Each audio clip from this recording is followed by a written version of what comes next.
Avoid the lottery of FIFA points. Head over to u7bike.com. Use the code TVM at checkout for a 5% off. What is going on, guys? TVM here. Welcome back to another video. Today we're going to take a look at a player that will not be in FIFA 20 regardless of what happens between now and the launch, unless he moves to a new club, which won't happen because he's just moved outside of the FIFA 20 sort of catchment, I guess. If you do go on to enjoy this video, do me a favour and hit that like button, subscribe to the channel if you're new, of course, and without any further ado, let's get into that mystery player. I am, of course, talking about Malcom.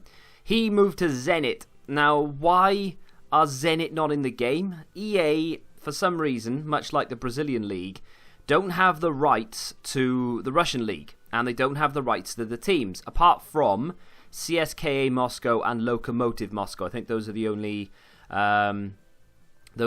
two. But with that being said, it means that Malcom has basically transferred himself out of FIFA. So, I mean, out of all relevancy outside of the Russian league.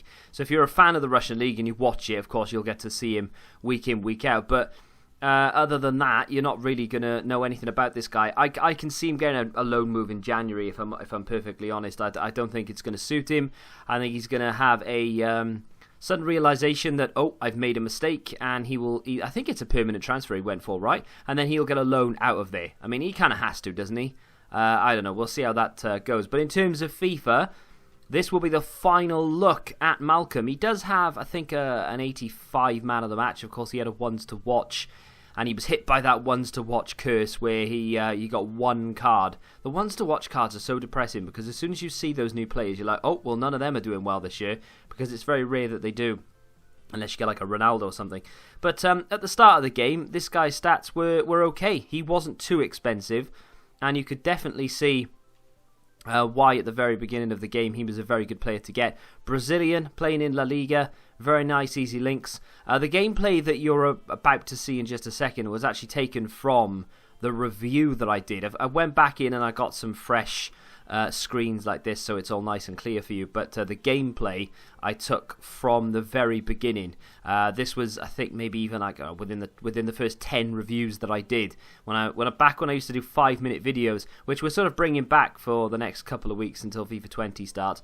But yeah, stats wise, looks very, very nice. The gameplay will, of course, be completely different to what you're used to. You're going to be seeing some lovely finesse shots. I mean, going back and looking at the gameplay, I tell you what, I had so much more fun at the beginning of FIFA than I do right now. I mean, I'm still scoring a couple of crosses here or there, but they're not sort of the traditional flick up and drill them into the area crosses. They're sort of natural crosses. I mean, without further ado, let's get into that gameplay. The camera angle is a lot different to the one that I'm used to using now as well. And of course, like I said, you're going to see a lot of sort of, I don't know, it's just going to be different. You're going to be, hang on, is this FIFA? Are you sure you're playing FIFA 19? It's amazing how they can release a game, and then by the end of it, it looks nothing like the original product. It was a lot better at the beginning. If you could tell me otherwise, then you are lying to yourself and to others. I mean, to do things like that was fun. You can't do that anymore. Malcom in particular, by the way, has always been a player in FIFA that I've not minded picking up. He's always played in sort of, not obscure leagues necessarily, but it's always been fairly difficult to fit him into a team because of the leagues that he has played in. But his nation helps. And of course this year, when he was Brazilian and in La Liga, it helped a lot. And now he's not even going to be in the game.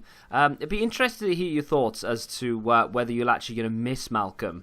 We're going to get a lot more, in my opinion at least, we'll get a lot more of the sort of young prospects and youth players and things like that creep into the game now. So I think the likes of Guendouzi will be a nice gold card, whereas before, obviously, he wasn't. Yeah, of course, he's got a future stars, but you know what I mean.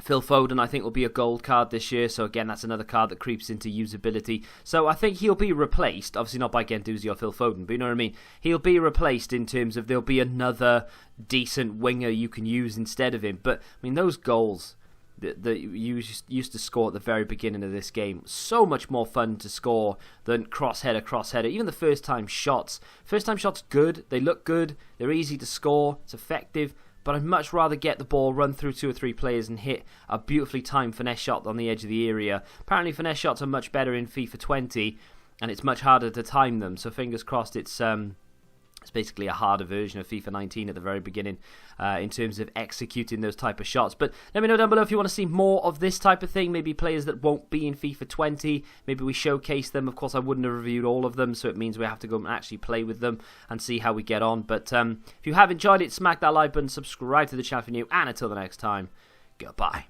Football Index. The game changed. Download the app now.